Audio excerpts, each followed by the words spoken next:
Como foi para vocês ter o diagnóstico de autismo da Mari? Foi um diagnóstico difícil, porque os profissionais não estavam preparados para dar o diagnóstico. Alguns achavam que, dando o diagnóstico, eles iam não segregar, mas iam rotular o que ela tinha. E isso, hoje, não era uma coisa legal para ser feita, até para o próprio desenvolvimento dela, né? O que ela faria, como que ela se desenvolveria. Então, para conseguir o diagnóstico, a gente teve que procurar vários profissionais. Fizemos vários exames como audiometria, o Bera, tomografia, testes psicológicos, tudo para poder chegar no diagnóstico. Quem deu o diagnóstico foi o neurologista, indicado pela fonoaudiologista da escola do nosso filho. O Fernando tinha 4 anos, a Mariana tinha 2 anos e meio. O que nos levou a falar com a fono foi o atraso de fala, e desse atraso de fala, a fono nos indicou o neurologista, o Dr. Vicente, para dar o diagnóstico. Quando ele fez os testes com a Mariana e deu o diagnóstico, é o que a gente sempre comentou, ele não foi o melhor médico, mas ele foi o mais importante, porque ele finalmente foi ele que nos deu o diagnóstico correto do que a Mariana tinha para poder ajudar. Porque até então, os outros davam diagnósticos evasivos, e a gente sempre falava, mas se eu não souber o que ela tem, eu não vou poder ajudar. Então, ele foi, não o melhor, mas sim o mais importante. Ele foi duro no que ele falou, porque pelo que ele falou, ela não aprenderia a falar, a interagir socialmente. A Lucilene questionou, falou, hoje, século XX, não existe uma criança fora da escola, a gente não imagina uma criança numa cidade como São Paulo que não tenha capacidade ou possibilidade de aprender. E ele usou o exemplo da cor dos olhos, ele disse para ela, ó, a cor dos seus olhos é castanho, não é? A cor dos seus olhos não vai mudar. Então a sua filha também não vai mudar. E aí ela falou, não, eu não vou aceitar isso. Nós não aceitamos isso. E hoje eu já falei para ela, nós vamos convidar o Dr. Vicente para a formatura do 3º ano do ensino médio da Mariana. Mas não para provar para ele que ela tinha capacidade de aprender, porque isso era uma coisa nossa, a gente sabia que ela tinha. Mas a gente vai provar para ele que fechar um diagnóstico com uma criança dessa com 2 anos e meio, ele é totalmente errado. Porque se nós fôssemos uma família sem esclarecimento, ela estava até hoje do jeito com 2 anos e meio. E comprovadamente a escola, que é o artifício mais importante para poder educar, é o que foi comprovado que pode fazer isso.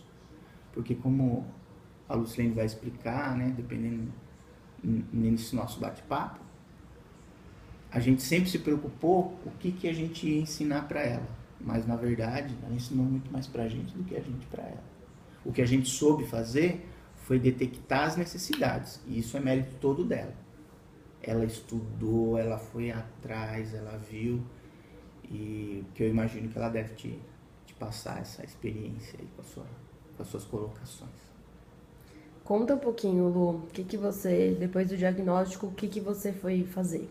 O diagnóstico foi um choque na hora de receber, foi aquele que você sai pisando em ovos do consultório, mas eu não parei para pensar, para chorar, para lamentar. Eu falei, tá, então vamos lá, o que eu vou fazer? Então, daquela noite, eu parei, não, vou atrás, vou ver o que eu vou resolver. Então, daquele dia, eu não parei mais. Então, vou pesquisar, vou saber o que é e a gente vai lutar. Tá, indo procurar, eu não conhecia o autismo, eu conhecia um tipo de autismo que todo mundo conhece, que é o autismo severo. Até por causa do filme que todo mundo tem isso como referência.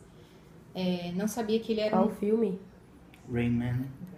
E tem outro filme que é o Código pro Inferno. Quem quer saber, que é um filme que o Bruce Willis fala sobre um menino autista que ele descobre um código secreto do filho, por isso que chama Código pro Inferno, que o serviço secreto americano colocava. E quando ele bateu o olho, tinha uma mensagem codificada que dizia: Se você entendeu essa mensagem, ligue para o número tal. E ele bate o olho e ele fala. E aí tem todo o desfecho. Então são 2 filmes, o Rayman e o Código pro Inferno. Então, quando a gente pensa em autismo, o que vem na cabeça da gente é sempre isso. Então, estudando, foi saber que isso não, que é como se fosse uma régua. Ele vai de 0 a 30 e ali tem os graus de autismo. Para mim, na minha cabeça, nenhuma criança, não só em São Paulo, em nenhum lugar, para mim uma criança ela tem que estar dentro da escola. Tem a deficiência que ela tem que estar na escola. Eu não consigo imaginar uma criança fora da escola. E quando o diagnóstico veio, e até por, hoje em dia não, de 10 anos para cá, evoluiu muito, mas até por uma ignorância ou uma visão sincera do médico. Ele achava que não.